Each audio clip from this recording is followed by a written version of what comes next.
The latest version of Kamal was released a few weeks ago, and there are a lot of changes you need to be aware of if you're using it to deploy your web apps. Let's see what changed and go through the process of upgrading Kamal in an existing web app. 37signals, the team behind Kamal, released Kamal version 2.0 during the Rails World Conference in September 2024. This release has a lot of improvements that resolve many common complaints about the tool, and it should make your deployments go much smoother than before.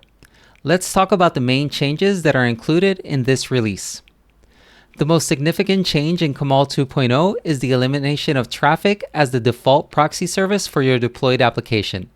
Instead, Kamal now uses a brand new proxy server called Kamal Proxy, which was built from scratch by the team at 37signals. This proxy server is simpler to configure for most use cases, provides clear error messages to help debug problems, and makes it easier to set up a ton of functionality like automatic SSL with Let's Encrypt and the ability to deploy multiple web applications on a single server. Granted, you could do all of this before through Traefik. However, it wasn't the most straightforward process and made it a lot harder to fix problems when they arose. So having these features built into Kamal Proxy makes things a lot easier for us. The team at 37signals also wanted to create their own proxy service to help them build future functionality for Kamal, like setting up maintenance mode and gradual rollouts, something they wouldn't be able to handle as easily with Traefik. So over time, we can expect more features that'll improve the way we deploy our applications. Something to keep in mind is that Kamal Proxy is not a direct replacement for Traefik. Kamal Proxy doesn't have a lot of Traefik's built-in functionality like middleware, which I have covered previously on this channel, and other advanced features. So if you're using Traefik for response compression, rate limiting, or other functions, you won't have those using the new replacement proxy. If you need or prefer to use Traefik as your proxy server when deploying with Kamal 2.0, you can still continue to use it.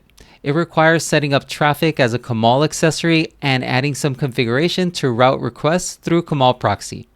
I won't discuss how to do it in this video, but know that you can keep Traefik around if you like. Another big change in Kamal 2.0 is how secrets are managed. In previous versions of Kamal, we used the .m file to set up environment variables on your host and sensitive configuration settings like your container registry password. However, many tools already use .env, which could clash with Kamal's settings and create some confusion. Kamal 2.0 fixes this by changing the file location for setting secrets. Instead of using the .m file, Kamal will check the .kamal/secrets file instead, so this prevents any potential conflicts between Kamal and other tools that rely on a .m file. Another welcome change to secrets in Kamal is that they no longer have a separate lifecycle event, so your environment variables will be automatically set when running commands like Kamal-deployed. That means you don't need to run separate commands to update environment variables on your servers. If you ever deployed an application using Kamal and it didn't work because you forgot to run the command to update environment variables on the host, you'll be very happy with this change. The Kamal command line tool also has a few additional commands to make it easier to manage secrets, like Kamal secrets fetch to read secrets from common password managers like Bitwarden and 1Password, and Kamal secrets print to make sure you have the right data set up for your application. Beyond the new Kamal proxy and secret setup, Kamal 2.0 has revamped how it uses Docker, both when building the Docker image of your application and how it runs Docker containers on your host. First, the default build driver that Kamal uses to build the Docker image of your application on deploy has changed. In older versions, Kamal will check the builder settings in the configuration to determine which Docker build driver to use, with the likely choice being the default Docker driver. Kamal 2.0 uses the Docker container build driver by default. Now, for most people, this change likely won't mean much, but it will require that you specify the image architecture to build for your deployment, unlike older versions where it automatically built multi-architecture images unless specified. The Docker container driver also has a few other advantages like configuring how to export the build cache, and it skips loading the image into your local image store to prevent all those deployment builds from piling up on your development system. Another Docker-related change in Kamal 2.0 is that when setting up your application and accessories, it'll create a custom Docker network called Kamal. Before, Kamal would use the default bridge network, where each container it spins up is assigned an IP address. However, these IP addresses aren't stable across restarts, and some services need a way to ensure they can reach other containers consistently. Now, with the custom Docker network, you can communicate with each container in that network directly by their hostname.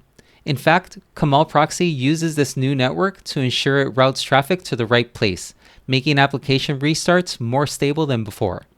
There are a few more changes in Kamal 2.0 that I didn't mention here, and I encourage you to check out Kamal's documentation for more details.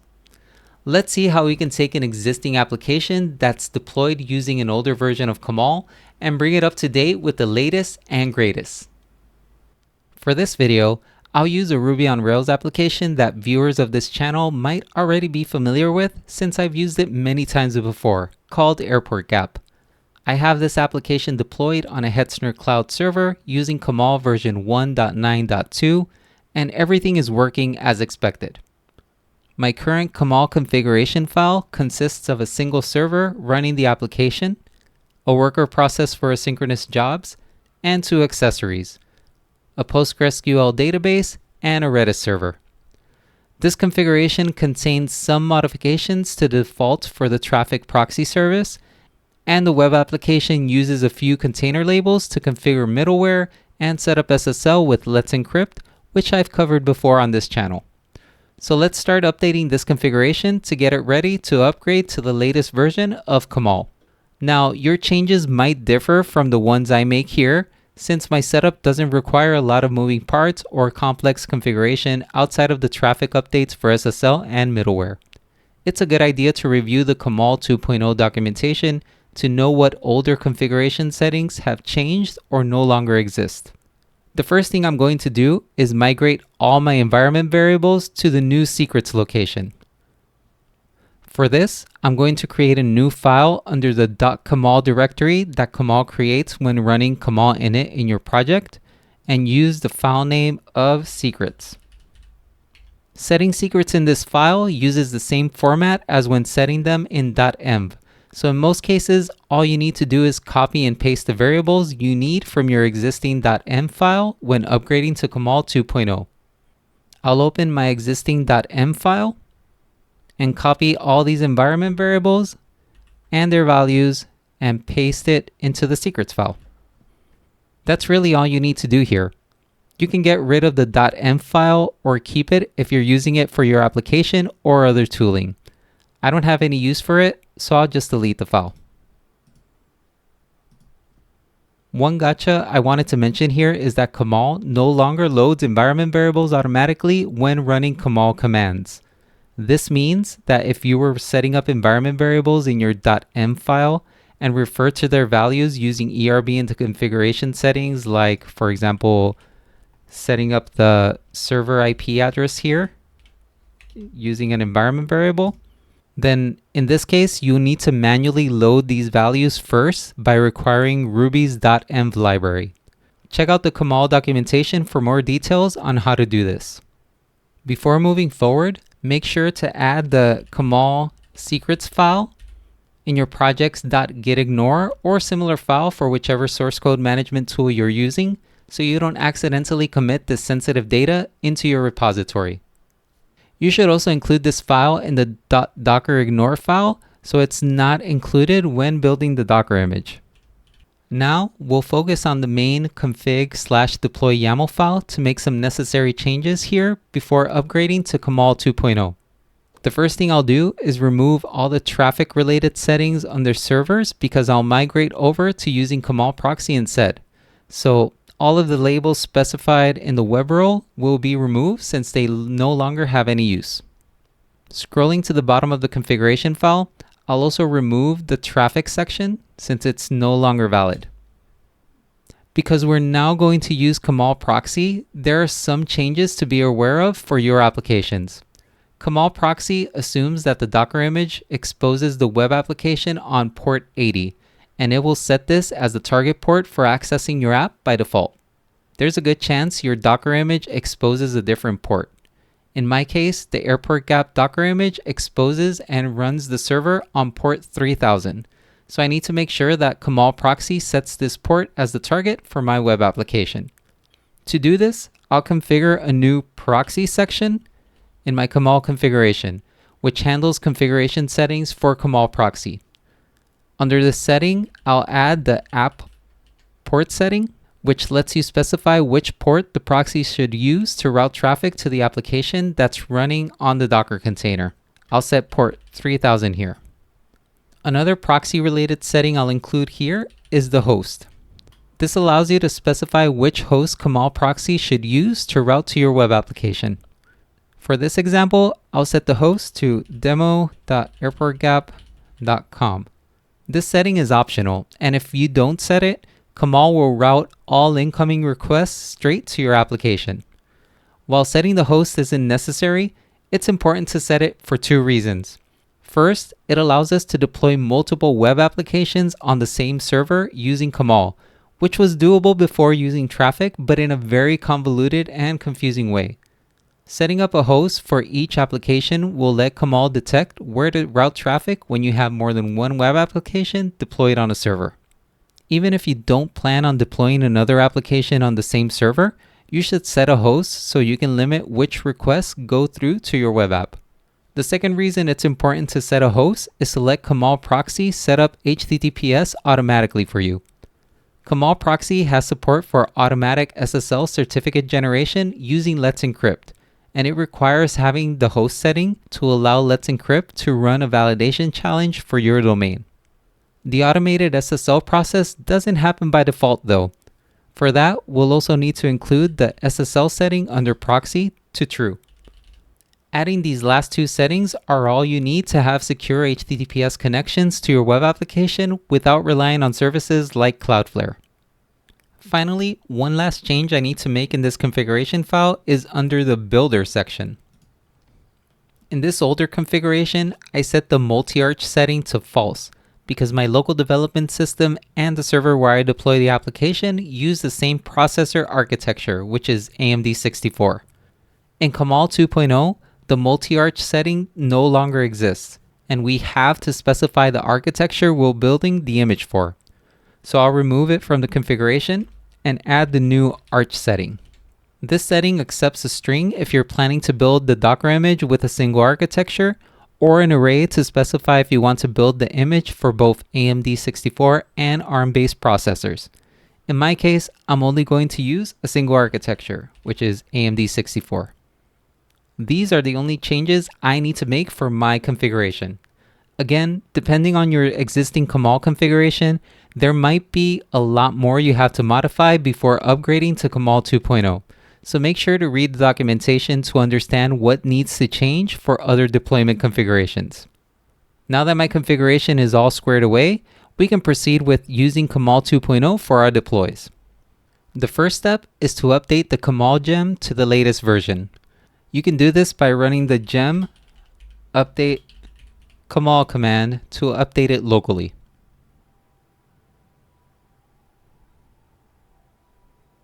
If you're working on a Ruby application and have Kamal set up as a project dependency, as I have here in my gem file, you can update the version using Bundler.